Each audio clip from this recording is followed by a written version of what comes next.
Well, it's that time again. Ladies and gentlemen, it's time for the interview with Craig Veltri.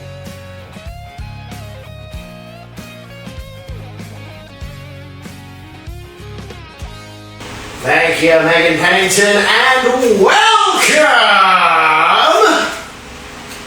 to the interview. If you've been following this podcast for any amount of time, I like having good company. What you might not know is that occasionally I like a good cigar. And for anybody that wishes to prostrate or lecture me about the health risks, I am aware of them, and I will take a time to also remind people of the negative health benefits of, or lack thereof, about cigar smoking. And I will just ask you one question if you actually know me. Would you rather I drink? There you go. Anyway, the guest provides both. Good cigar and good company at his bar, the Blind Fox, in Dormont, Pennsylvania, 10 minutes south of downtown Pittsburgh. His journey to ownership of the Blind Fox has made him a connoisseur of not merely cigars and pairings thereof, but of music and of movies. Quite frankly, if you want to smoke things with nicotine and someone to nerd out with, I've found your bar along with its applicable bartender. Recording live at the Blind Fox on West Liberty Avenue in Dormont, here he is, Bill Coyne. Bill, my friend, welcome to the interview. Thanks for having me. Thanks for coming to my little weird corner of the world to record it, too. It is quite a weird corner in the world, so weird that you decided to put a decal on your front door window that says, directed by David Lynch in the Twin Peaks font. What was the intention behind that? It feels like Twin Peaks in here sometimes. You think so? You know, it's the coffee's good, the pie doesn't exist. But you know, it's just an interesting collection of characters, and it seems a whole lot nicer to call it Twin Peaks than the Island of Misfit Toys. They both fit, so we decided to go a little more highbrow and went with the David Lynch approach. Is this your first time owning a bar? Yeah, this is my first experience in bar ownership. I've managed a business that had a bar included with it. I was not directly responsible for the bar side there. It was the tobacco side of the business that I was responsible for. But like, you know, having bartended before and then been familiar enough with the doings of the bar side of that business, I thought I knew enough to kind of make something work. And it's certainly been 3.5 years of learning. So 3.5 years you had opened the Blind Fox, and before that you had been a cigar salesperson. Other than maybe it's just the addictive quality of the substance that we're currently holding and smoking on right now. But what is it about cigars that you like so much? For me, it's just relaxation. I actually, interestingly, had cigars first recommended to me by a therapist. Really? Yeah. Because I was a cigarette smoker at the time, which I do not recommend. Just because I think it's a lot more addictive and can get you into some trouble. Well, I was up to 2 packs a day myself. Oh yeah, I had a period of time where I was rolling a pack of no filters. So yeah. When you have new skills involved in your hobby, you might have to question your hobby. I want to stay away from that. So they had encouraged me obviously to stop that, but they said, well, if you like that, try cigars, because one, since it's not an inhalant, and what I mean by that is you're not taking it into your lungs. Right. You just take it into the mouth. The level of nicotine, the level of other additive side effects you have are more limited, and it doesn't affect your lungs. Secondly, cigars are all natural, so you don't have any additives like most cigarettes have. And then the other part of it is that it forces me to slow down. Yeah. Right? Because if you start smoking a cigar too fast, it lets you know. Oh God, I got so nauseous. The tongue bite, the nauseous feeling, and it just stops tasting you good. Cigarettes won't stop you. You can rip the whole thing in one go, and then come back for more. And then come back. Well, do you remember the first time you had a cigar? How long was that? Was that just after doctor's orders, or was that with therapist orders, or was that? No, I had dabbled in college. I had some friends that we would get together, and actually I was a pipe smoker from time to time at the time. Just because I don't know, I had to be complicated and different for whatever reasons. And there was a couple of us that were pipe smokers, and then there was a couple of us that were that group that were cigar smokers. And so the cigar guy convinced me to give one a shot. And had a few, enjoyed it. And then I've kind of never really totally put it down since then. I've gone through periods of time where I've smoked way more and smoked way less. When I was traveling, I was definitely, I'll say lighting more. I don't know if I was smoking more. Just because there's a degree You were of lighting more. What do you mean by that? There's a degree to which, part of that business is that if you're going to sit down and talk business, you light a cigar. And so, the amount of times that I would light a cigar and smoke a third of it and put it down because I needed to go on to the next stop, or the meeting was over, or the meeting wasn't being productive, or I was just kind of smoked out for the day. But that's what I mean by lighting it. It's just because, maybe I would light 4 or 5 cigars a day, but probably if you put them all together would only smoke 1.5 or 2. Do you have a preference as far as the types of cigars that you do smoke? So I mostly smoke medium-bodied cigars these days, just because I think everybody kind of goes through a progression.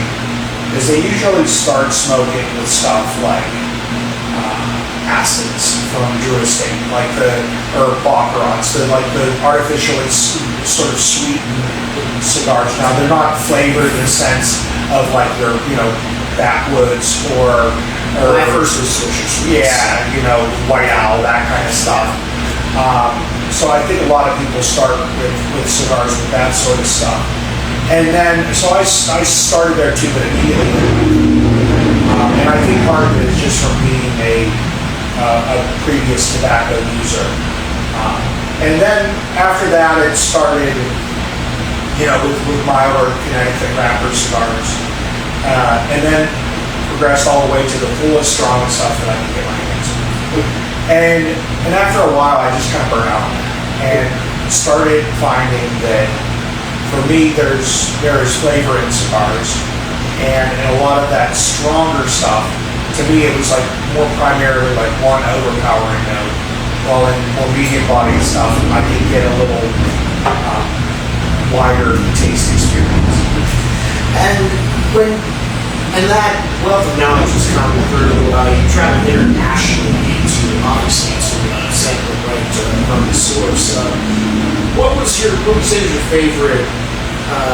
Probably made you appreciate where it came from more in terms of the cigars that you were selling and eventually wanted to liking. Yeah. So the wildest thing to me is that it actually, I'll say, my experience going to the Dominican Republic is the company that I was traveling and working for was Dominican-based. The biggest thing for me was not anything to do with the product itself. The company made a good product. The company marketed itself fairly and accurately. The company priced its goods fairly within the market. And those things are all things that I can't say for a lot of companies in any industry. But the thing that made the difference to me was that the people who were making the cigars were so happy with the work that they were doing. And the reason that they were happy was not because they were making a great wage.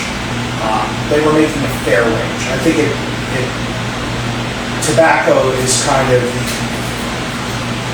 the steel industry of that area, where it's booming, it's not nuts. Well, it's not so much that as it it's not even that. It's that it's not easy work, but it pays fairly and allows for a good life for the people who live. One of the marks for I can't speak to other major cigar making areas like Nicaragua or Honduras, but in the Dominican Republic, one of the marks of success for a family is to be able to send their kids to private school, private Catholic school, because it's a very, very religious country. Well, it's very Catholic. I don't know if it's religious. That gets complicated. Right. But the people that work for us were able to send their kids to private school, and so the fact that they were able to do that, and that meant so much to them, it meant that we were providing fulfilling jobs for people. And that is something that I have a high level of faith about. We're here with Bill Coyne, the owner of the Blind Fox here in Dormont, Pennsylvania, on the Craig Veltri Radio Service of Starfire Media. For more on Starfire Media, visit our website, starfireradio.net. Check out the Flame, check out the Indie Artist Handbook, check out everything, and merchandise still to come, coming quite soon. The Craig Veltri Interview coffee mugs are in production at the moment as of the episode dropping on the Starfire Media Podcast Network, the home of the independent arts. Now let's talk about the Blind Fox itself. This was mostly known to the Dormont neighborhood for many years as Sam's Bar. How did you come into ownership of this, or at least leasing this property? So it's kind of a multi-step process. So stage one is we find the worst lease in life. Yeah. I have to anytime say step one. Yeah. So yes, step one was the pandemic. After that, traveling for work got a whole lot less fun because conversations were very one note. Even afterwards, travel got a lot more expensive, and the per diems and such that went along with it, with the company that I was working for, weren't keeping pace. And so it took some of the fun out of the job. Then I was, and always in the back of my head, the kind of the goal of most people in the tobacco business is you work for a shop, then you work for a tobacco company, and then you buy a shop. Because that's the way you give yourself a raise. Because it works that way in the restaurant industry too. Yeah, there's a lot of similarities. It's one of those things that you can only make so much money working for somebody else because it's a small margin business. Nobody's.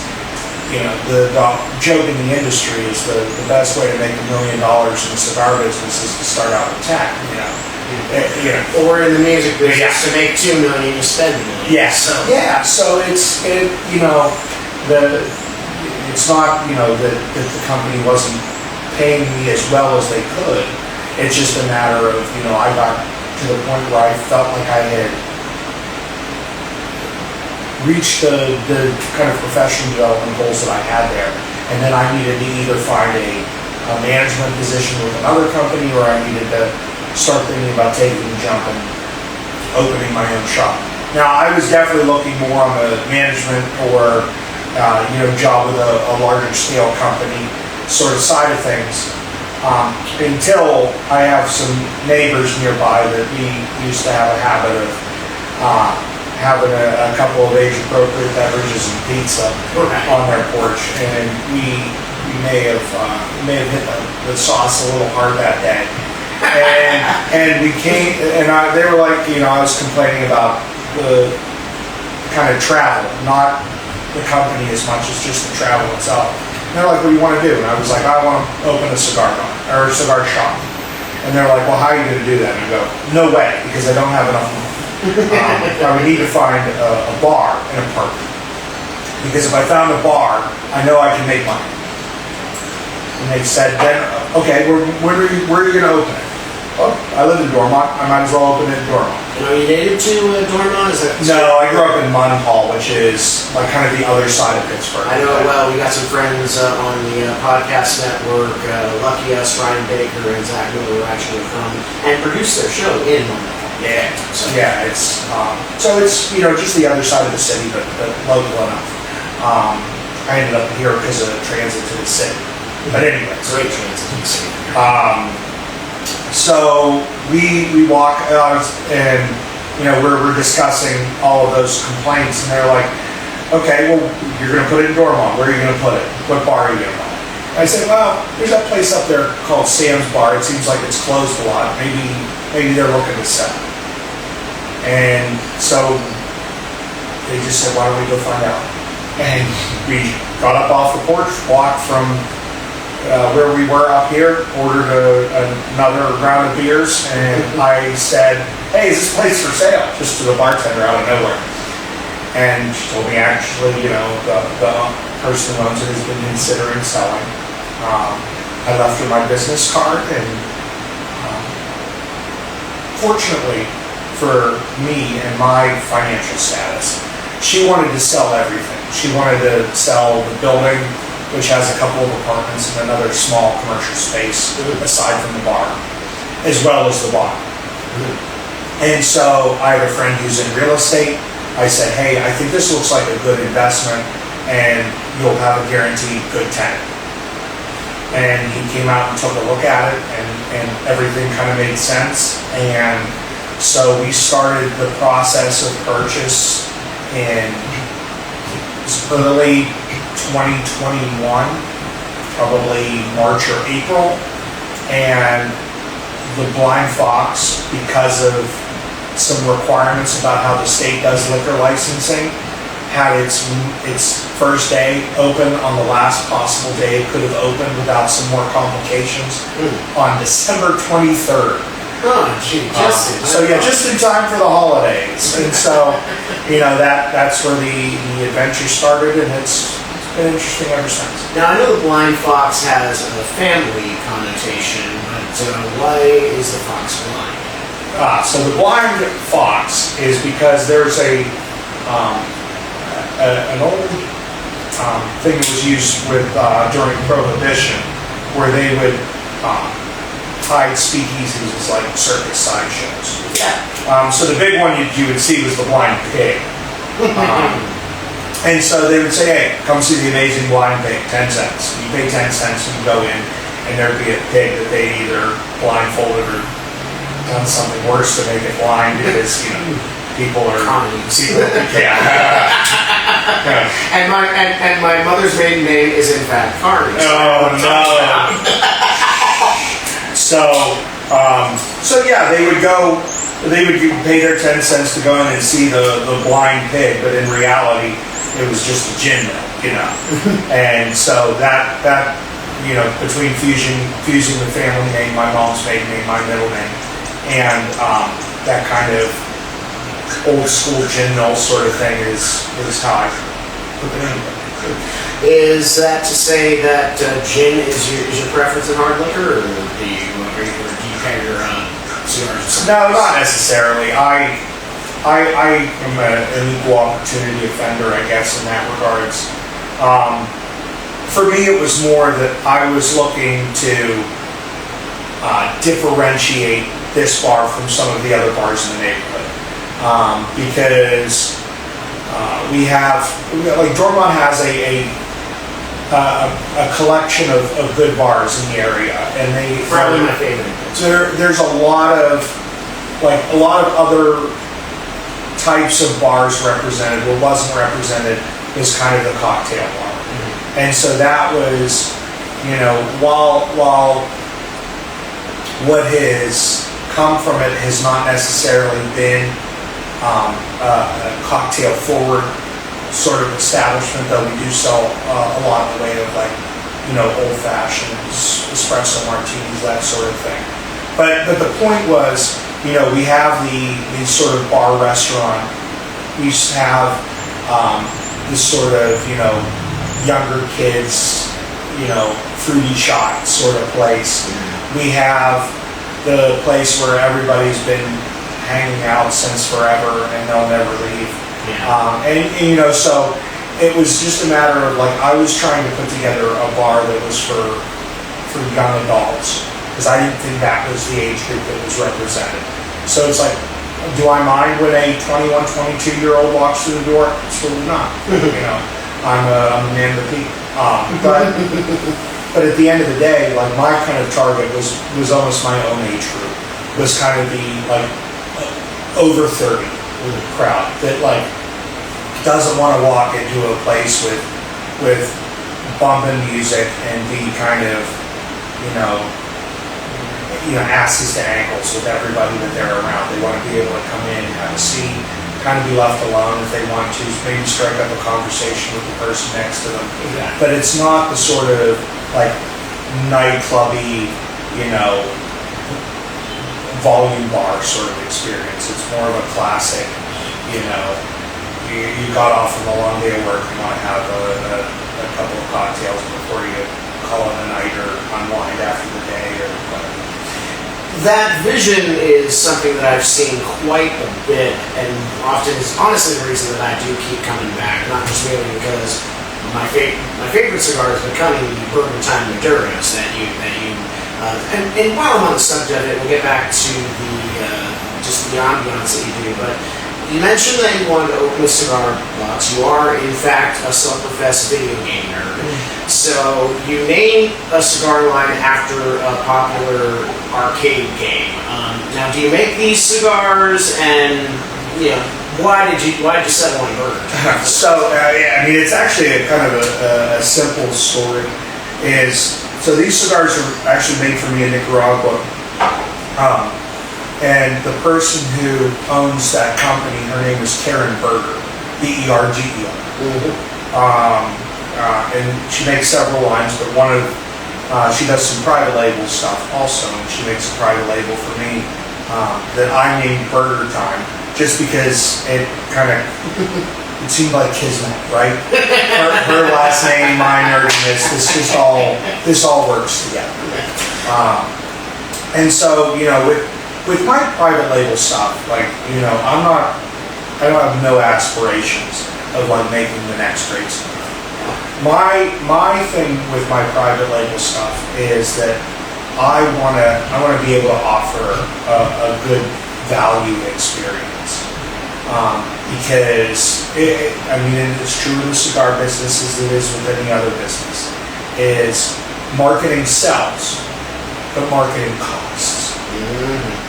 And so all of the stuff that I do, all of the costs that is sunk into those products are all almost entirely going to the production of the product itself. So it's the leaf, the rollers, that sort of thing. So it stays out of the, they don't come in fancy boxes, they come in bottles. Some of them don't even have labels on them, because that's another expense. And so I just, like on the cigar. On the cigar, yeah. And it just allows me to provide a high quality cigar at a more reasonable price, because that kind of it fits the bottom of the price. This may be the Chris Farley question of the interview, but one of the coolest things that I got to see when I was in New Orleans is how many shops that actually had their own in-house rollers and actually had all the stuff actually made within the bar. Is that something that you've ever taken? So, no. And the reason the answer is no is kind of twofold. One, that's expensive. Space would probably be the other. And that's number two is space. Is that it's one of those things that it's a really, really cool thing. Like, here's the way that I would do it. The way that I would do something like that is if I started making a significant number of cigars with a particular factory, and then I could have a situation where maybe we set up like a work visa sort of situation for one of their rollers who is kind of curious about the U.S., where the roller would simply be rolling the products that I'm already getting on my shelf just on site. And so it would be one of those things where it's like, hey, sure, you can buy this fresh rolled cigar, but it's the exact same as this thing that we have on larger quantity on my shelf.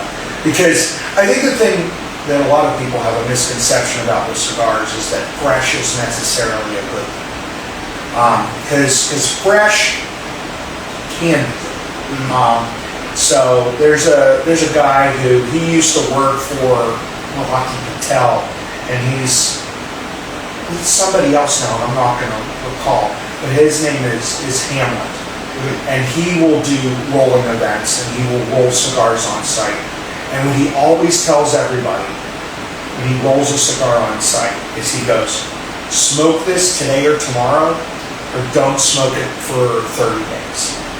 And the reason being is, so when tobacco is aged before it's rolled, the primary thing that you're trying to get out of the tobacco is ammonia. Ammonia. Yeah. And so that aging process produces and releases ammonia. In order to roll a cigar, you have to re-moisten the tobacco to a degree. So if you don't smoke it right away, it'll actually go through another, they call it a sick period, where it'll release another small amount of ammonia. Now, it's not an amount that would make you sick. It's just enough that it would be like smoking something that is not well cared for, kind of sort of rancid, and it's like, wow, this cigar's awful. And it's not, maybe it is, or maybe it isn't, and maybe it's just the fact that it's sort of, again, in this sick period. So freshness is a word that's thrown around a lot as a positive quality for cigars, but at the end of the day, what you're looking for is something that is well cared for. I think that's what people mean when they say fresh, is that, it's, when they touch it, it's supple and it's not like crunchy or crinkly. And the Burger Time ones, they price it down below $10. I see so many cigars that are upwards of 20, 30, sometimes these ridiculous ones you see in the ads and a good cigar aficionado that are more than 100, sometimes more than 1,000. Is there really a difference between them? Is there a difference? Yes. Is that difference something that the average cigar smoker can tell? No. Is it something that a regular cigar smoker could tell the difference in? Maybe. But for me, it's kind of like a lot of things. It's the law of diminishing returns. Do I want to spend 3 times the price for a 10% better experience? The answer for me is obviously right. No, and I'm largely in the same boat. Now, I will say there are some things that there are times when cigars are priced higher for a reason that makes sense. So there are a couple of lines that use a variety of tobacco. I think it's Brazilian, and I'm gonna blank on the name of it. But they actually age it underground. So they carry a higher price tag because that process is expensive. Underground is literally underneath the ground. Yeah. They put them into it almost looks like a sort of fab, it's a plant product bag that you see coffee in. Yeah. They put they put them into that and then bury that in the ground after an initial aging process. And that is one of those things that it provides a noticeable difference in flavor because it's such a unique process. Now, there's a lot of conversation as to if it's a good difference, because it's a very unique thing. Like if you have a cigar that has that tobacco in it, you know. Now, then there's other stuff that people will do that it's solely expensive because it's limited. We are only... That's true in any business. Yeah, and so that makes sense. And then there's other stuff like, so a company made a cigar that they aged in Louis casks. A Louis cask, what is it? Louis, it's a cognac. Louis what is it, the 16th? I can't remember. I'm not a big cognac. Even when I was drinking. Yeah. So, but regardless, this is a bottle that sells for thousands of dollars, and they age the cigars in those barrels. So here's the problem for me: could you put it in a cheap cognac barrel and have the same effect? And my answer would be probably. But because it's in Louis barrels, one, they probably spend more. But two, they can certainly ask for it. And they do. And they do. So that's the part of it where it gets a little dicey. Because, look, I don't begrudge anybody making money. That's why businesses exist. And you know what? If somebody is willing to pay a premium for something, regardless of if it costs a premium, then so be that too. But I think there's also some degrees that some responsibility ought to be taken. I completely agree. I mean, I believe in capitalism as far as the great equalizer, as far as competition, but all competitions lead to different. Right, and it's one of those things that like it's a difficult thing to educate people about because it's a difficult thing to talk about. Oh yeah. Just because it's one, complicated, two, heavily legislated, and then three, most people just don't care. Exactly. But the one thing that is often, and we'll talk about your business and how you plan to expand momentarily, but the conversations do tend to come up in this bar time to time, but mostly the conversations that tend to come up, and it goes to the ambiance, is just your richness and expertise in a lot of music. You don't have a food menu, but there's a lot of synth cheese that gets played off of your playlist from time to time. And it's not surprising considering that you are in fact a drummer. In fact, you were in bands for many, many years, and you told me you keep an electronic kit back there. How long have you been playing drums? In fact, you play keys a bunch about the synth. See, I always should have played keys. That was a mistake. I started out playing bass. Really? Yeah, because it was like, I was like, oh, that's got 4 strings. That's got to be easier to understand. Somewhere my grandfather in the other world screaming at you. Yeah, out there. But then just a lot of the music that I was listening to was kind of bass heavy too. Like, we discussed Rush a fair bit. Oh yeah. If that isn't a bass forward band, I don't know who is. There's no, Geddy is never in the pocket. He's always just riffing. Yeah. Whatever. That's what Neil's. Exactly. But so I started out playing bass, and was playing with some churches in the area actually at the time. So. But I always wanted to play drums. And then the opportunity happened where we had too many bass players, not enough drummers. And the guy who was leading the band that I was in at the time was a former drummer and offered to kind of give me some help to get there. And so I've been playing, so I started playing bass probably late middle school, early high school. And then started playing drums late high school, bought a kit right after I got to college, much to the chagrin of my housemates, because I lived on an on-campus house when I bought it, and I put it in this like horrible stone basement that we had, which is I'm sure great for my long-term hearing prospects. Oh yeah, horrible and not even horrible acoustics and not even sound. No. It was bad for everybody. But yeah, so and started playing with some people in college and kind of continued to play a lot until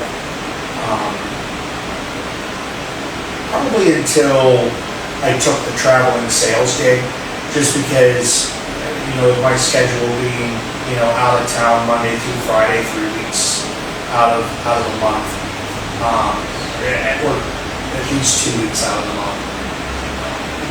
My schedule just didn't align with a lot of people's anymore, and so I kind of stepped back from everything in that regard. Now I'll still, put some music on and noodle along to it, but kind of been out of the rails. Your ideal set list, what would be music? Because you play everything from Bruce Hornsby to Level 42 to Wax, if I can throw that reference out to our there we go. There. So it's so all over the place, and I love it. We've had the conversations many times, but your ideal set list, or there the genre you find yourself moving around upstairs. So I think by default I've always been a blues drummer, and it's not even because it's my favorite kind of music. Don't get me wrong, I love the blues, but it's just kind of what I hear. The best piece of musical advice I've ever been given was given to me by Chick Corea, but not personally, because I'm not cool enough for that. But he wrote a document that it was like 20 tips that he gives new musicians, and the first tip is the simplest, but it's so eloquent. Is what he says is, if you hear it, play it. If you don't. And that sounds stupid to say.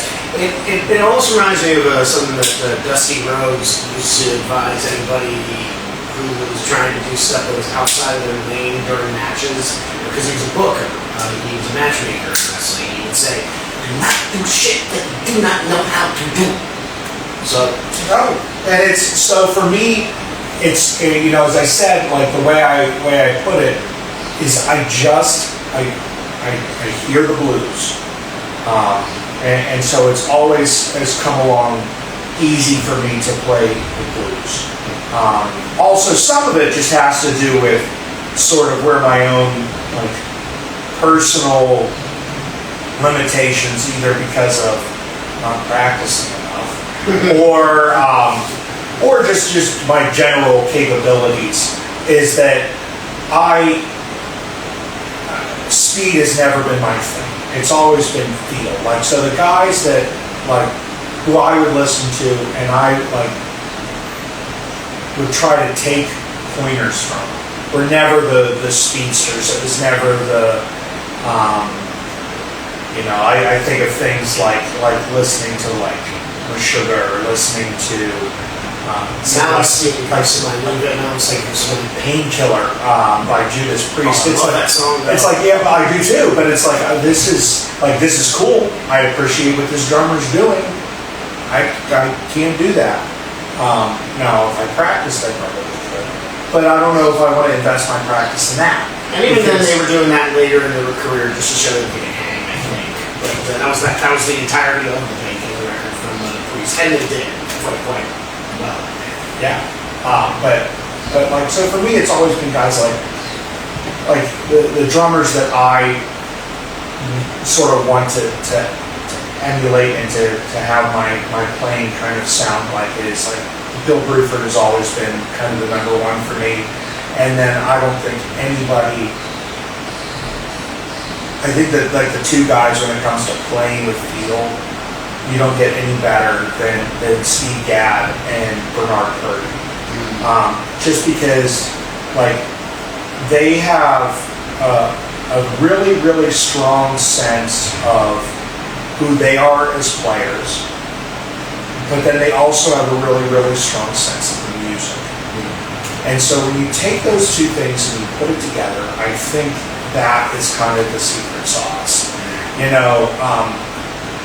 and I think that's one of those things it's kind of weird to me, but I just hear less of it anymore, is that there's not, and maybe this is a lack of knowledge, but it just doesn't seem like there's kind of those super studio guys anymore, that like the Jim Keltners of the world, that I feel like you could call Jim Keltner in to play just about anything, and he would either say no, or he would come in and do an excellent job for you.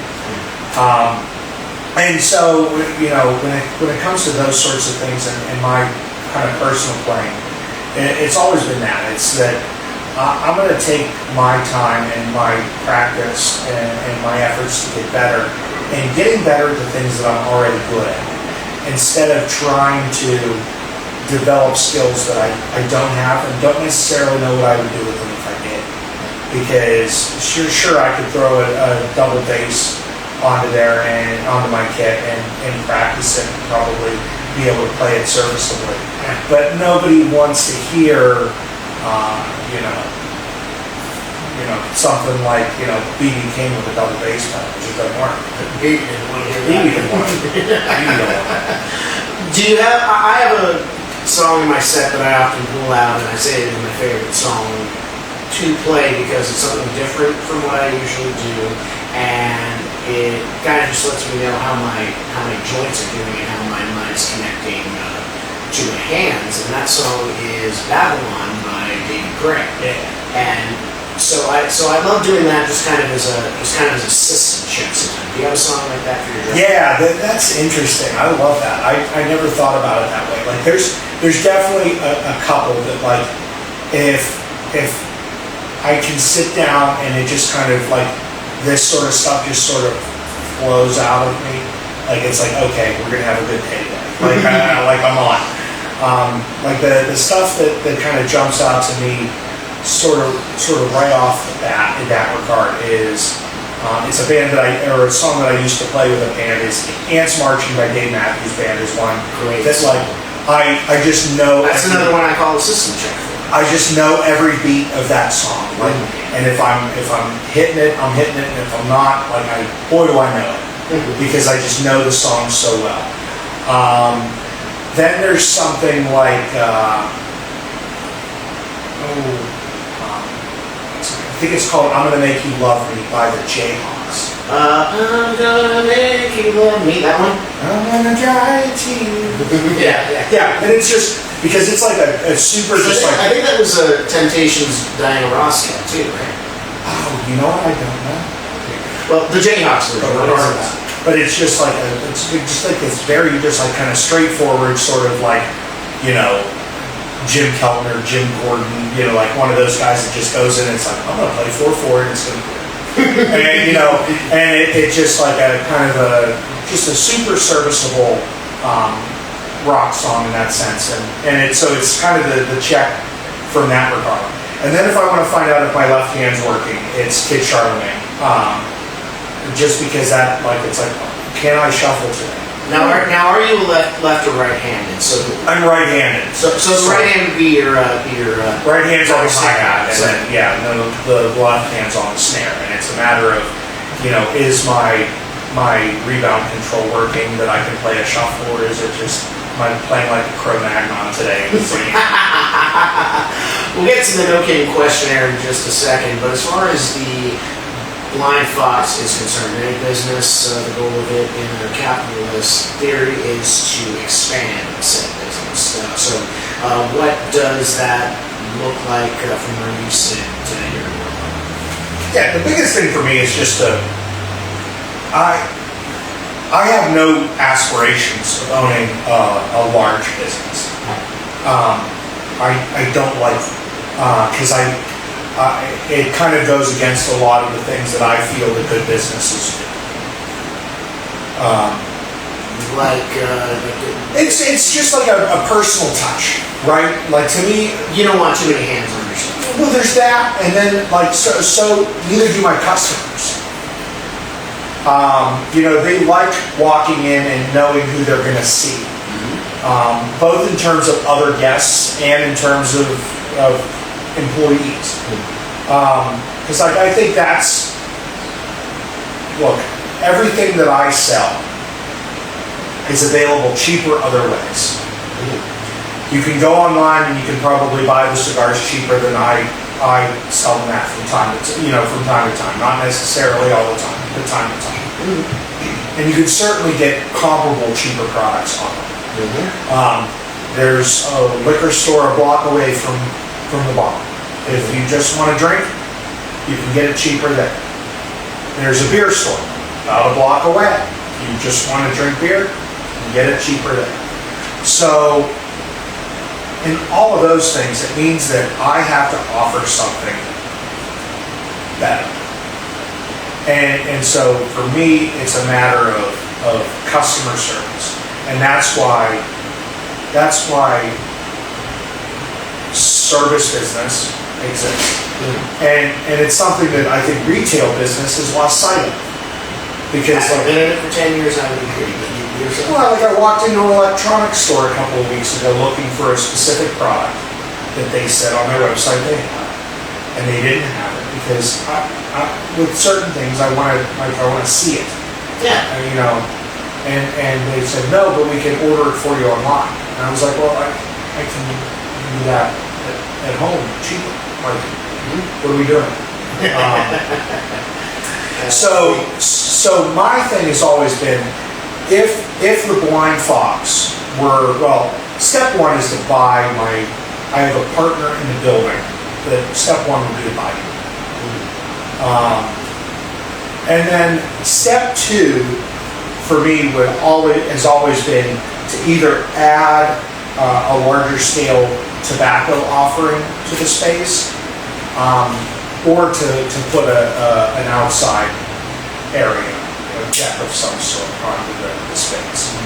But at the end of the day, like for me, I would rather have, I've always said to people, I'd rather have 5 businesses that make me $1,000 than one business that makes me $5,000. Really? Why do you say that? Because because it's a lot easier to see where the problems are. Because I think that's where people get lost in the sauce in big business, is that you develop, by becoming a big business, it means you've developed some sort of following that is very loyal, and those very loyal people typically continue to be very loyal, even if it's inconvenient for them. Being in the Pittsburgh area, Giant Eagle is not a particularly great grocery store. Like, you go to other, in my travels, going into like places like Wegmans or Kroger, Harris Teeter, Publix, like these stores that are dramatically nicer and largely cheaper. But in Pittsburgh, just go to Giant Eagle because it's the grocery store. Good God, people in this town still mourn the loss of Hills, for heaven's sake. Well, that's where the toys are. They have toys in Walmart too. Right. No, but we're stubborn. I would say stubborn and fiercely loyal, even to businesses that were responsible for not having around anymore. We didn't shop there. Keep that in mind, folks. Yeah. Well, Bill, we have a nice way of closing here on the Craig Veltri interview. It's called the No Kidding Questionnaire. This is where the nerd, I promised, is going to show in full force. I promise, ladies and gentlemen. It's a couple of rapid-fire questions. First thing that comes to your mind whenever you're ready, and off we go. Childhood celebrity crush. Childhood celebrity crush. Oh, Tank Girl.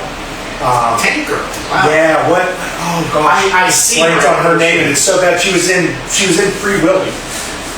Lori Petty, there it is. Lori Petty, childhood celebrity crush. Well, you mentioned Tank Girl. Was it just that? Was that the first time you ever saw a girl that was, dressed like that? And you were like, ooh. I don't know. Short hair has always been a great weakness for me. I have met your partner, so yeah, I can see that checks for sure. Childhood stuff. We got that out of the way. What was your favorite subject in school? Favorite subject in school was always history. history. I don't find that surprising. Did you have a particular, do you prefer world, U.S., or was there just a particular topic that you find most fascinating? I always thought that economics was kind of the interesting piece of history because you see how it sort of runs everything, and how it affects the things that are the big effectors. So, if, industrialization changes the world overnight, the development of rifled gun barrels changes war overnight, So all of these things that sort of make economic sense usually explain a lot of the other things too.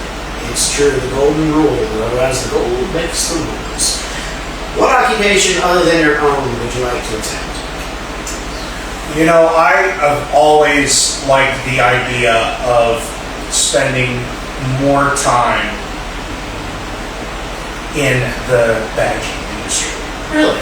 Yeah, just because, boy, is it wild to me how much money we make off of money. Gotta spend to make it. I mean, it's unbelievable. It's unbelievable how we just turn money into money. It's cool. I need to figure that one out better.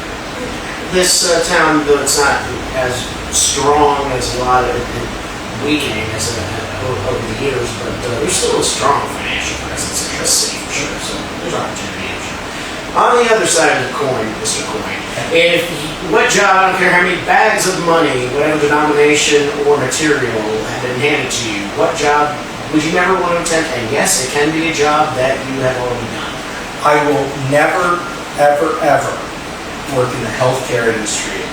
I'm the same way. You worked in the healthcare industry prior. Yeah, UPMC. And it's honestly nothing against them, it's just an ugly business. What were you doing then? I was taking calls from providers and then was training a piece of software that they use. Okay, so you were admin. Yeah, I was on the insurance side. I was a pharmacy technician for about 9 years, so I had to get on the phone with a lot of insurance companies, and it was, somebody in there literally got their teeth pulled, and here I am pulling teeth figuratively with these people. It was the least fun of it, so yeah, I don't blame you. Well, you've been around the world. What is your go-to food on a road trip? Go-to food on a road trip, it's regional, right? So it's all the places that I can't get when I'm home. So, and I eat trash when I'm on the road. Oh, me too. So if I'm, so it's like when I'm in the South, it's like if I don't get Bo-Berry biscuits, heads roll. I never missed a Cajun filet biscuit myself from there. There it is. I got to go to Bojangles. I got to go to Cookout. If I'm in an area that has like a Culver's, there's a Culver's. 100% has to happen. Never been to a Culver's. Who knew butter on a burger could be so good? Or a Pop-Tart for that matter. Where do you? I often ask this for people from Eastern PA and Western Lake. Where do you stand in the Great Wawa Sheets conflict? Okay, so Wawa used to be better, and boy does that hurt me to say as a lifelong Sheetser. But Wawa used to bake all of the bread fresh in stores, which was a difference maker, and then they stopped, and now they're the same. Now I hope that Royal Farms eats both of their lunches because Royal Farms fried chicken is way better than it should be. You should not get gas station fried chicken. That is better than the Popeyes, KFC, like super major chains. To be fair, KFC did start out as gas station fried chicken. Well, there it is. Now it tastes like gas station. Well, the original recipe obviously is no longer in play. Well, now that and I'll be heading back to Delaware at some point, so I'll probably find myself sampling it as well. Now we have worked up a healthy appetite. If you could have dinner with anyone, dead or alive, possibly over a fried chicken dinner, who would it be? Robert Altman. Robert Altman. Filmmaker. Shortcuts, Nashville, Prairie Home Companion. So I just think he had a way of making things that was very distinctive. I'm always attracted to art like that. And then actually, and because I would probably pick his brain about the person, I probably would have said second, which is Garrison Keillor. Yeah. I mean, I loved the movie, and I think we wore out. My dad was a drugstore executive, and we spent a lot of time on road trips, and he had all these books on tapes, comedy tapes. Probably one of the better ones that we listened to probably more than 10 times was the joke episodes with Killior and Paul Poundstone. I think they called most of those jokes dad jokes at this point, but still, just it was charming. It was a very charming setup. And it is a radio talk show. You talk in passing time and again. I think you'd be great as a podcaster or as a DJ. Is that something that you had entertained at any point in your life? Not just the living day you have and talking to your neighbors? Yeah, absolutely. And the main reason that it's not a thing now is that I feel like I would have to be like independently wealthy to do it at this point, because there's not much money in it. I'm pretty far down the career path to kind of start over, and it would be a big start over. Now, podcasting certainly is interesting and allows some more opportunities to do it as a side hustle sort of thing. But the idea of getting into actual, real, like traditional Casey Kasem style radio was something I participated in college. But I don't know, at this point, man, I think I would have to, if I sold this business for an exorbitant amount of money and then bought a lottery ticket and won an exorbitant amount more, then maybe I would think about it. I went to college for broadcasting, and I was starting to find that there was just really the only opportunities were sales jobs in radio, and everything in radio, you're not put in a position, I found, to actually be a tastemaker. You're really just running a playlist and reading ads, and that didn't appeal to me. Thanks, Clear Channel. Thanks, Clear Channel. Thanks, iHeartRadio. Thanks, all those conglomerates. So, I wouldn't be sad if they decided to play my songs one day, but working for them, I honestly enjoy doing this mostly for the networking and just the ability to elevate artists and businesses that might not be getting that attention. Sure. So I love it for those reasons. So,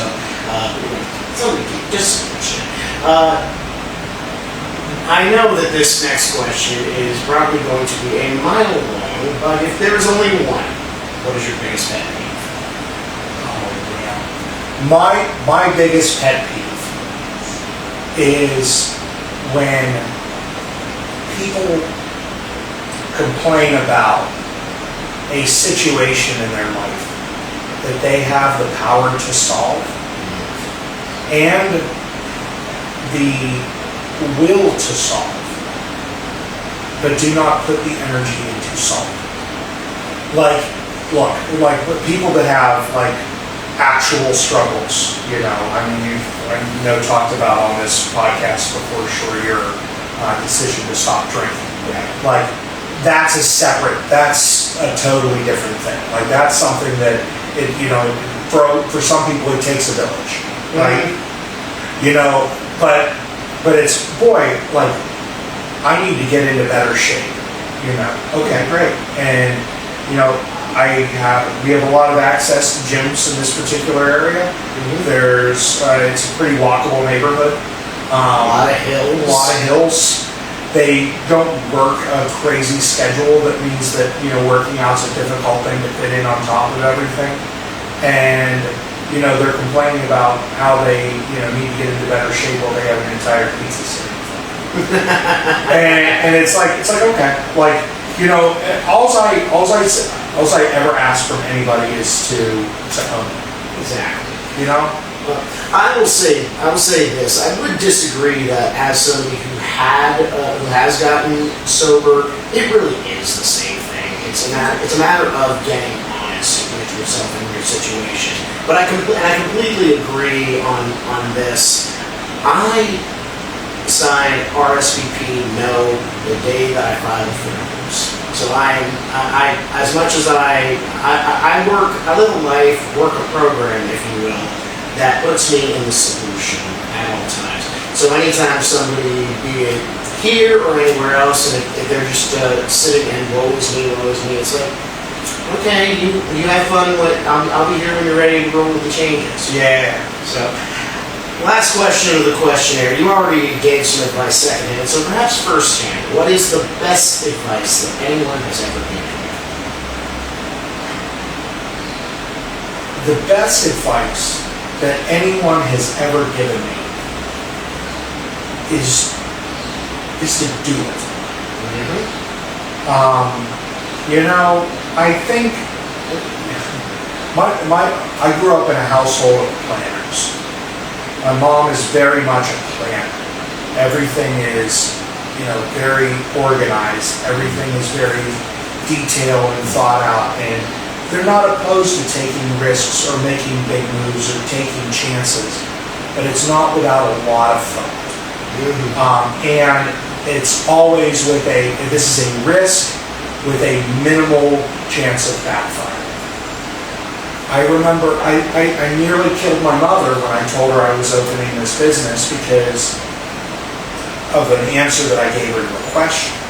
And she asked me, what are you going to do if it fails? And I said, well, 35 isn't a bad time to go bankrupt because then I have time to get my stuff back together afterwards. And I don't think she appreciated that answer. But it was honestly the honest answer because as